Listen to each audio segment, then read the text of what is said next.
Hey everyone, my name is Penny Zanker, and it's time to reset.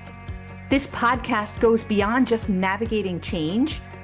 It's about new ways of thinking about how you can approach challenges, how you can shift your mindset when needed, create some space and grace for yourself so that you can rethink, recharge, and reprioritize when and where needed. Are you ready to unlock your full potential? Thank you for hitting play and sharing this next episode with me. It's time to reset. Hello and welcome to Take Back Time. My name is Penny Zanker and I'm your host. And today we're going to go deep, shark deep, people. And we're going to talk about knowing your value. And I mean, not how much you charge, but your inner value and what you have to offer. And Caterina Rando is with us, and she is an expert in this space. She's a master certified coach, the highest designation that's awarded by the International Coaching Federation. And she's a best-selling author of the book, Learn to Power Think, and co-author of a number of other books that are geared towards women in business, and founder of Thrive Publishing and Thrive Women in Business magazine. So without further ado, let's get into our conversation. Welcome. Hi, Penny. Happy to be with you. So first I'd like to know, so we're talking about our inner value and understanding that. Why is it important? Why are we talking about this topic? Everybody in life has a variety of experiences, their family of origin, the culture they're raised in, the society they raise in, the advertising messages that we get 200,000 a day. And much of this impacts us in not a kind, uplifting, empowering way. And it's important for us to know that even if we're not a super wealthy or super educated or come from a super successful family, and most people don't come from any of that. They come from a family with perhaps trauma or challenges. The point to know is that you have massive value to bring, and that you're worthy and that you're lovable. And when we don't know that at our core, we often do not use our voice. We often do not pursue our dreams, and we often don't create the life we want. And I want everybody to create the life they want. Well said. And I believe, and I think you were going with this as we were starting before the session here, that the number one human condition or challenge is that there's this part of us that feels like we're not enough. Why does imposter syndrome, right, have so many people who identify with that in some time in their life, that whether it's from an experience that we have, a trauma, like you said, we're human and emotional beings. And there's this tug of war that we have with different parts of ourselves. Tell me about that. Like, do you agree with that? That that's something that we all sort of play with, or what's your feeling about? Well, we're all different and we're all unique. At the same time, we're often raised in institutions that don't allow for our uniqueness and our authenticity. We're raised in, when I say we, I say everyone on the planet. We go to school and we're told to, cross our hands and be quiet. Or girls are told to be seen and not heard. Or we're told, hey, it's important that you be a good girl, which might be different than how we're behaving at the time. And all of those things. And sometimes we're even told more overt messages. Like, my dad says to me, he was told by his dad, you're born stupid, you live stupid, you're going to die stupid. I mean, sometimes it's very overt negative messages. And you know what? When the people that are delivering those messages are people we love and respect and care about, we give power to those messages. And this is why it's very important for us to decide at some point, you know what? It doesn't matter about the past. It matters, who do we want to be today and how do we want to get there? Even if we don't 100% believe that we're awesome and amazing and fabulous, does the believing of that serve us or does it take away? And I believe it serves us to, even when we don't yet feel it, to start to focus on we are worthy. So I believe that too. I believe that. How does someone do that? So let's say there's someone who is holding themselves back. They're not using their voice. They're not stepping forward. They're not taking advantage of opportunities and not moving forward in their life, not living the dream, like you said, that they would like. So things that are important to them because they feel like they're not enough. They don't have enough experience. They're not old enough or whatever excuse they're telling themselves. How do they shift from a place that they don't feel worthy or aren't believing that they have that capacity to where they do? Like, how does somebody make that shift? I believe action is the antidote. And the reason I believe action is the antidote is because anything that is new, anything that we really want often makes us uncomfortable. Like, for example, I love public speaking. I could do it all day long, every day without any anxiety, but that's only because I've done it 100,000 times. Most people, it makes them very anxious. And it's also a very vulnerable thing to do public speaking. But if you don't have the experience at it, it's going to make you uncomfortable. But at the same time, if you have a business or you want to be a leader, you have to develop that skill so that you can share your message, share your ideas, and create visibility. If you're not willing, you can study public speaking all day long, but if you're not willing to take action around it, then you're never going to move forward. I do, Penny, want to say something else about this, is that like when you say, well, how do they do it? Well, I could say, hey, take a class, hey, get a mentor, hey, all of that. Here's the thing. There are certain things to create massive change that a lot of people do not embrace. And I'd like to share those with you. Okay, here's the thing. Education, of course, is the first step. If I want to learn how to communicate better in my relationship, I can absolutely take a class and learn that. Okay. But you know what? Learning stuff is not mastering stuff. Right. The only way you master it is with ongoing support, ongoing guidance, a structure like a program or a course or weekly therapy or any structure that is ongoing that has you continue to be guided and improve. But also those structures have us be focused on this. And these structures help create momentum. And the other thing is that what else people need to thrive? They need encouragement. Doesn't matter how old you are, not just kids. Sure. And community. We all want to feel seen, heard, valued, welcomed, included. We want to know that we matter and that we have value to bring. And so finding a place where that is the culture rather than a place of toxicity is going to make a huge difference in changing our lives. So I want to unpack some of the things that you just said, because I want people who are listening who don't really believe, so it's kind of like, you said action is the antidote. Let's go back there for a minute. Some people are saying, well, there's these affirmations that people can say and they can say, I believe that I'm the greatest, right? Muhammad Ali, I'm the greatest. Yeah. Right. But it was a combination of that action of saying that to themselves or himself, let's say, and then him getting out there and then taking that second part that you said, which was learning and applying and putting themselves through a mastery process. Right. So I always think of it that this mastery process, right? I took karate with my kids. Okay. How fun. Yeah. And I think karate is a perfect example because there's a structure there, like you said, and guidance that takes you from a white belt when you're just starting out. And as you progress and you pass certain functions that you're able to perform, certain skill sets that you're building, then you're able to get a new belt through demonstrating that, that you can do it, and you're practicing it on the floor. You may be learning some techniques, but you're learning through doing and practicing. So I do think, right, that you presented like there needs to be that balance of putting it into practice, getting that feedback and understanding what needs to be corrected. And, that's sort of that mastery loop. Right. And with that feedback is some guidance, is some encouragement, is also some modeling. I think we don't talk about modeling enough. I find that I learn best from watching people do things and noticing what do I like about what they're doing and what do I not like that I would not do as well.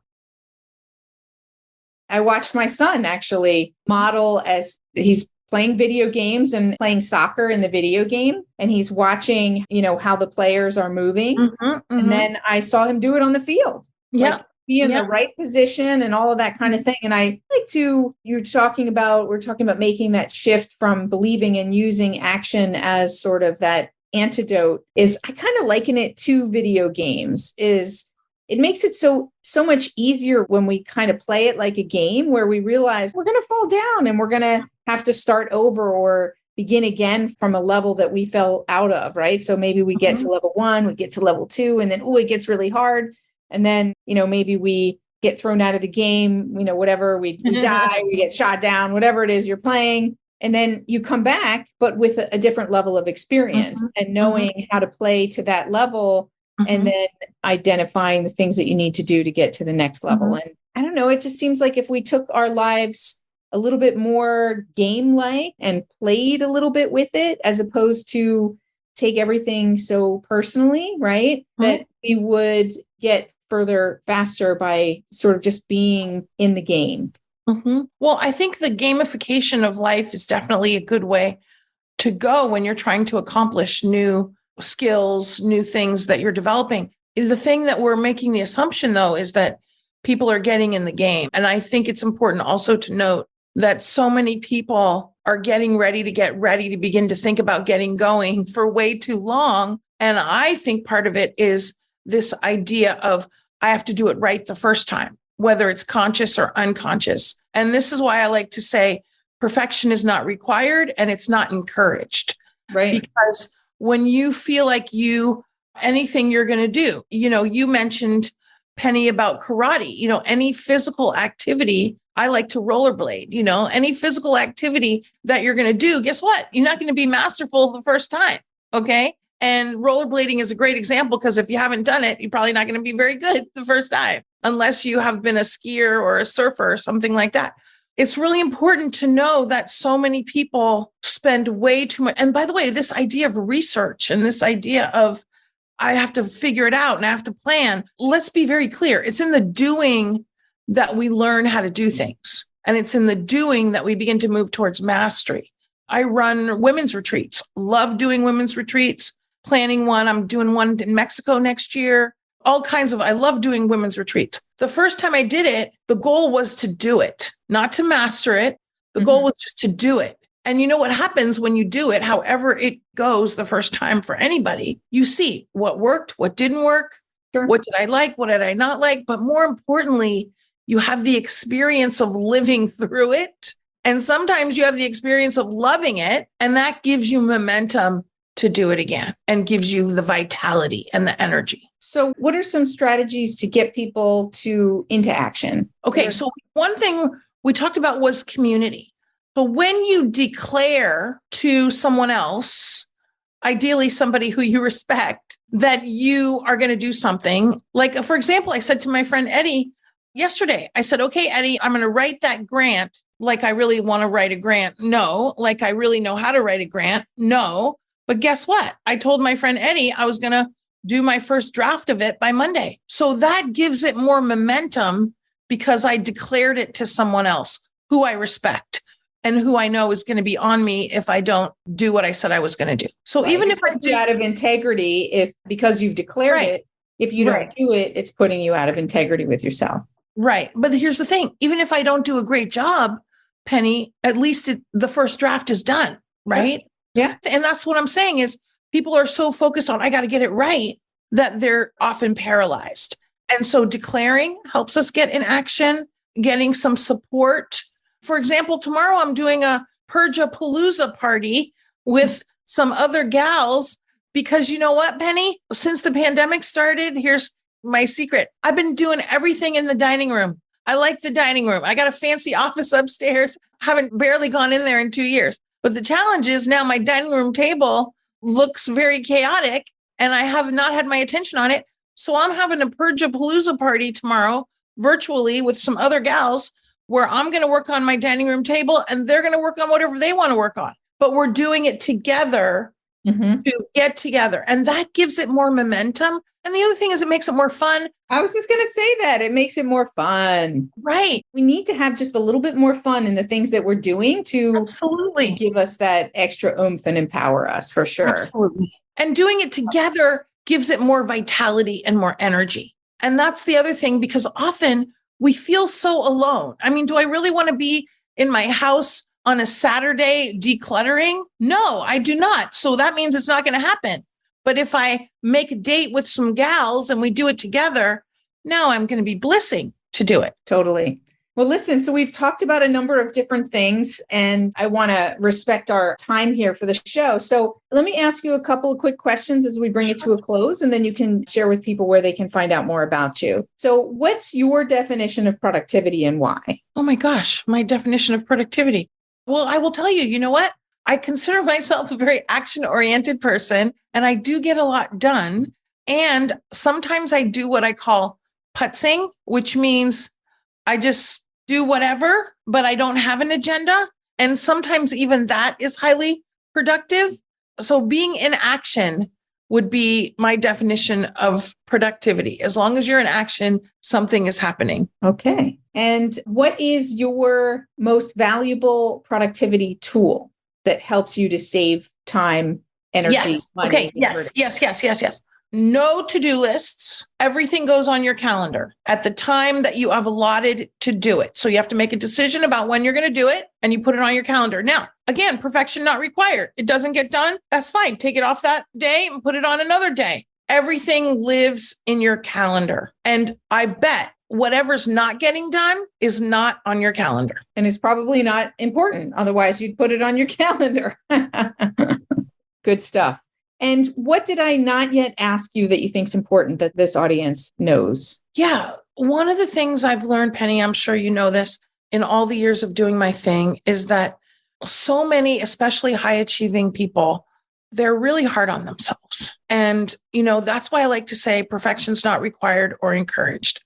Look at where you can be more compassionate, more loving, more supportive of yourself. Of course, I'm all about love and kindness in your business.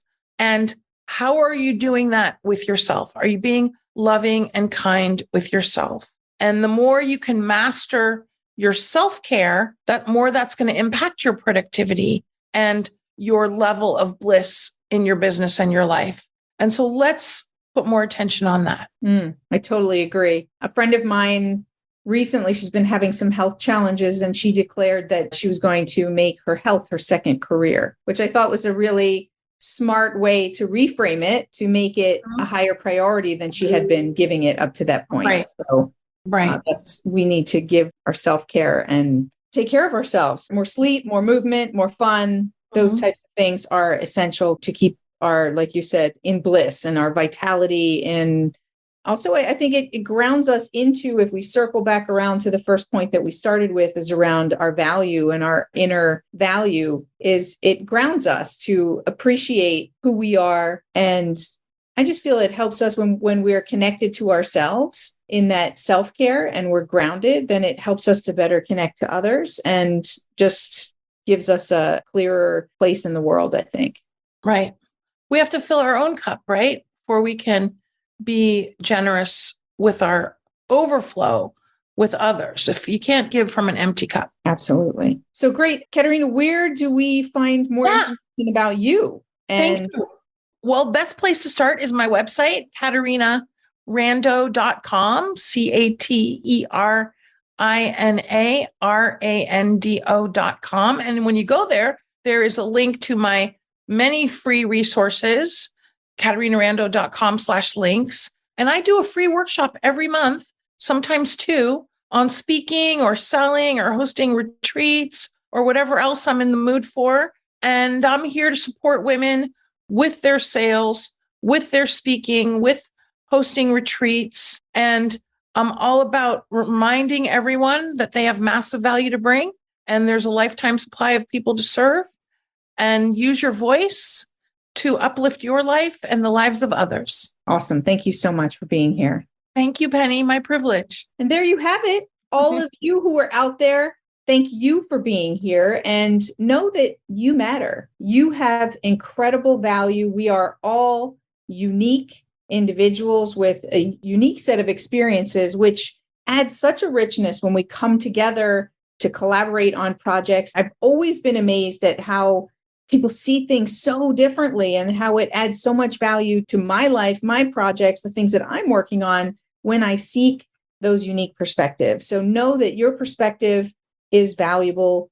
You bring tremendous value, and use your voice in going after what you want, asking for mentorship, that raise, looking for that next level of your career. Use your voice to stand for things that are important to you. So we talked about a lot of things here. And so by using your voice, that puts you into action. And that's one of the things that Caterina said for her was being in action is the definition of productivity. So go out there and put your voice into action. Thank you all. My name is Penny Zanker, and this is Take Back Time. We'll see you in the next episode. Hey, thank you for spending this time with me. It really means a lot. If you're feeling a little off, distracted, overwhelmed, stuck, or just out of sync, remember that's your signal to reset. And that's all it takes, just recognizing one reset moment at a time. So stay tuned for more tips, tools, tricks, stories, strategies, all here on Time to Reset. We'll see you in the next episode.